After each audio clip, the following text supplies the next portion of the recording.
প্রত্যেকটা নবীর ইতিহাস দেখুন, একেবারে শুরু লগ্ন থেকে আদম আলাইহিস সালাম থেকে নিয়ে আমাদের বিশ্বনবী সাল্লাল্লাহু আলাইহি সাল্লাম পর্যন্ত যত নবী এসেছিলেন প্রত্যেকটা নবীর কাজই ছিল এক আল্লাহ তাআলার দিকে ডাকা, দাওয়াত দেওয়া, আহ্বান জানানো এবং মূর্তিকে নিষেধ করা, যত জঘন্য কাজ আছে সেগুলোকে পরিহার করা।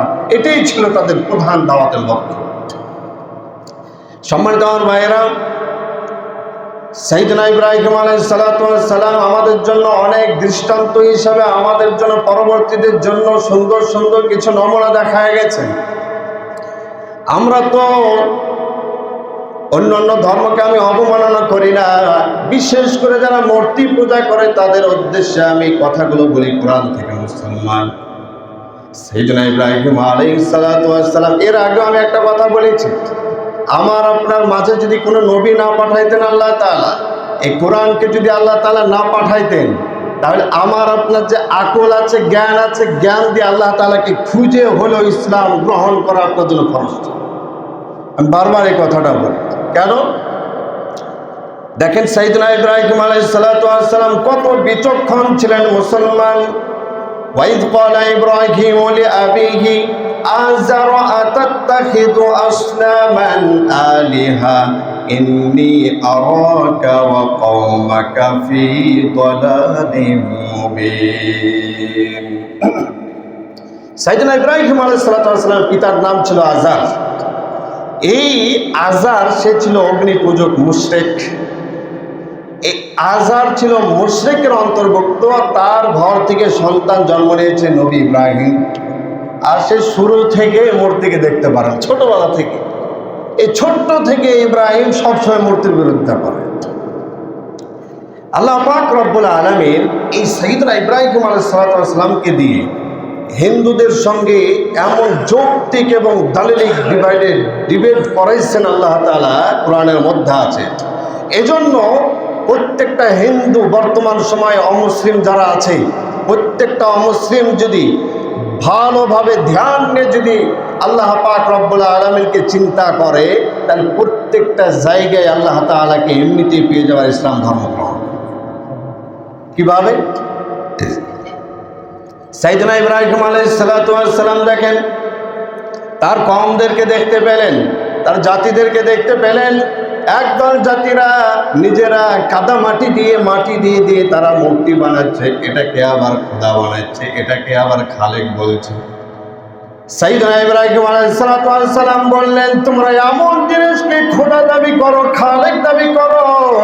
খালেক তো হয় যে সৃষ্টি করে, আর মাখলুক হয় যাকে সৃষ্টি করা হয়। আর তোমরা যে জিনিসকে তৈরি করছো মাটি দিয়ে, আমার চোখে আমার বিবেকে তো বাধা দেয়, এটা তো খালেক হতে পারে না, এটা তো মাখলুক। কেন? তা সেটাকে তোমরাই বানাচ্ছ, তোমরাই তৈরি করছো। আল্লাহু আকবার। চিন্তা করছেন?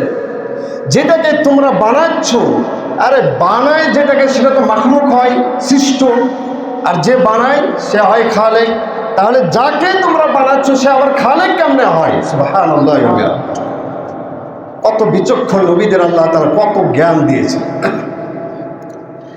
এরপরে দেখলেন তার এক জাতিকে, জাতির মধ্যে আরেক দলকে দেখলেন গাভীর পূজা করে। কার?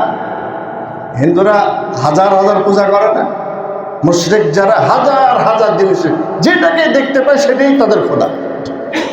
এটা আবার কোন ধরনের ধর্ম? তাহলে চিন্তা করে দেখেন।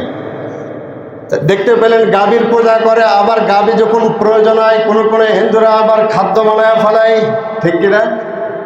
আর ভাইরা আমার, যে জিনিস খাদ্য হয়ে যায় সেটা কোনোদিন খোদা হতে পারে না। যে নিজে নিজেকে বাঁচাইতে পারে না সেটা আবার কেমনি খালেক এবং খোদা হতে পারে? সুবহানাল্লাহ। আবার তার জাতিদের মধ্যে, কোরআনের মধ্যে আছে, তার জাতিদের মধ্যে এক দলকে দেখলো নক্ষত্রের পূজা করে, রাত্রি যখন হয় তারকারাজির পূজা করে।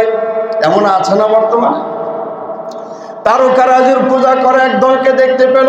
আল্লাহ পাক রব্বুল আলামিন কোরআনের মধ্যে কথাটা বলেন, ফালাম্মা জান্না আলাইহিল লাইলু রাআ কাওকাবান ক্বালা হাযা রাব্বি ফালাম্মা আফালা ক্বালা লা উহিব্বুল আফিলিন। আল্লাহ পাক রব্বুল আলামিন শিখালেন ইব্রাহিম আলাইহিস সালামকে দিয়ে। তিনি দেখলেন রাত্রি যখন ঘনিয়ে এলো, রাত্রি যখন হয়ে গেল, রাত্রি হওয়ার পরে আসমানের দিকে তাকালেন, কাউকাবা একটা নক্ষত্র দেখতে পেলেন। নক্ষত্র দেখার পরে বললেন ক্বালা হাযা রাব্বী, অর্থাৎ এটাই মনে হয় আমার রব। দেখেন অ্যানালাইসিস করছেন কিভাবে। তারপরে যখন ফজর হয়ে যায়, ফালাম্মা আফালা, সেটা অটোমেটিকলি হারিয়ে যায়। তিনি বললেন লা উহিব্বুল আফিলিন, যেটা হারিয়ে যায়, যেটা চলে যায়, সেটা কোনোদিনই আমার প্রভু হতে পারে না। সুবহানাল্লাহ। এরপর আমার ভাইয়েরা রাত্রিবেলা আবারও তাকিয়ে থাকলেন, মনে আমার প্রভু আছে আসমানে, যেটা ধারণা করে হিন্দুরা, মুশরিকরা, তার কওমরা।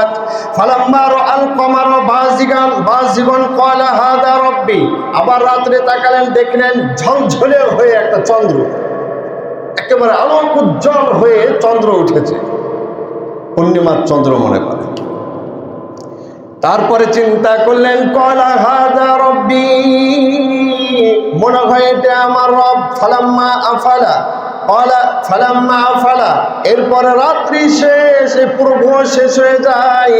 ক্বালা লাইন লাম ইয়াহদিনি রাব্বী লাআকুনান্না মিনাল কওমিদ দাল্লিন। ওগো আল্লাহ, এটা আমার প্রভু হতে পারে না। আল্লাহ যদি আমাকে হেদায়েত না দেখান, সঠিক পথ না দেখান, তাহলে আমি গোমরাহ হয়ে যাব। চিন্তা করছেন একা একা।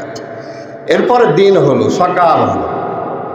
সকাল হওয়ার পরে আল্লাহ পাক রব্বুল আলামিন বলেন ফালাম্মা রাআশ শামসা বাযিগাতান ক্বালা হাযা রাব্বী হাযা আকবার। দিনের বেলা দেখছেন পূর্ব দিগন্তে বিশাল বড় আলো নিয়ে একটা সূর্য উদিত হলো। সূর্য উদিত হওয়ার পরে বললেন হাযা রাব্বী, এটাই মনে হয় আমার রব। হাযা আকবার, এটা তো অনেক বড়, মনে হয় এটাই আমার রব। তারপরে তিনি দেখলেন ফালাম্মা ফালাত, দিন শেষ হয়ে গেল, সন্ধ্যা ঘনিয়ে আসলো, অটোমেটিক্যালি সেটা হারিয়ে কোথায় চলে গেল। ক্বালা ইয়া কওমি ইন্নী বারিউম মিম্মা তুশরিকুন, জাতিদের উদ্দেশ্যে বললেন ইয়া আমার জাতি, ইয়া কওমি ইন্নী বারিউম মিম্মা তুশরিকুন, তোমরা যে সমস্ত জিনিসকে আল্লাহ তাআলার সঙ্গে শিরক করো, আমি ওই সমস্ত জিনিস হইতে, আমি নবী ইব্রাহিম ওই সমস্ত প্রত্যেকটা জিনিস থেকে আমি মুক্ত হয়ে গেলাম। ইন্নী ওয়াজ্জাহতু ওয়াজহিয়া লিল্লাযী ফাতারাস সামাওয়াতি ওয়াল আরদা হানিফাও ওয়া মা আনা মিনাল মুশরিকিন। এরপরে তিনি ঘোষণা দিলেন ইন্নী ওয়াজ্জাহতু ওয়াজহিয়া লিল্লাযী ফাতারাস সামাওয়াতি ওয়াল আরদ, সূর্য আসমান এবং জমিন যিনি সৃষ্টি করেছেন, একনিষ্ঠভাবে আমার পুরো দেহটাকে আমি ইব্রাহিমকে সে আল্লাহ তাআলার জন্য নিবেদিত করে দিলাম। ওয়া মা আনা মিনাল মুশরিকিন, আজ হতে আমি কোনো মুশরিকদের অন্তর্ভুক্ত হব না। ইব্রাহিম আলাইহিস সালাম আল্লাহ তাআলাকে পেয়ে গেলেন। আল্লাহ তাআলাকে একা একা খুঁজতে খুঁজতে আল্লাহ তাআলাকে পেয়ে গেলেন। এরকম ভাবে যদি কোনো একজন বিধর্মী, এরকম ভাবে যদি কোনো একজন হিন্দু, এরকম ভাবে যদি কোনো একজন মুশরিক যদি এরকম কোনো একটা জিনিস নিয়ে যদি চিন্তা ফিকির করতে শুরু করে দেয়, আল্লাহ তাআলাকে ওর মধ্যে পাবে না। হাদিসের মধ্যে আছে তাফাক্কারু ফি খালকিল্লাহ ওয়ালা তাফাক্কারু ফিল্লাহ। আল্লাহ তাআলা যত মাখলুক আছে, মাখলুকাত নিয়ে তুমি চিন্তা গবেষণা করো, আল্লাহ তাআলাকে নিয়ে চিন্তা করো না, নাস্তিকে পরিণত হয়ে যাবে। কাজেই মাখলুক নিয়ে চিন্তা করবা তো ওই মাখলুকের মধ্যে আল্লাহ তাআলা লুকায়িত আছে, নাই? সম্মানিত আমার ভাই, এজন্য এমন এক ধর্মের তারা অনুসারী, যে ধর্মের শুরু থেকে শেষ পর্যন্ত কোনো ভ্যালুই নাই, যে ধর্ম শুরু থেকেই টিকে না, শেষ পর্যন্ত কিভাবে টিকবে বলো?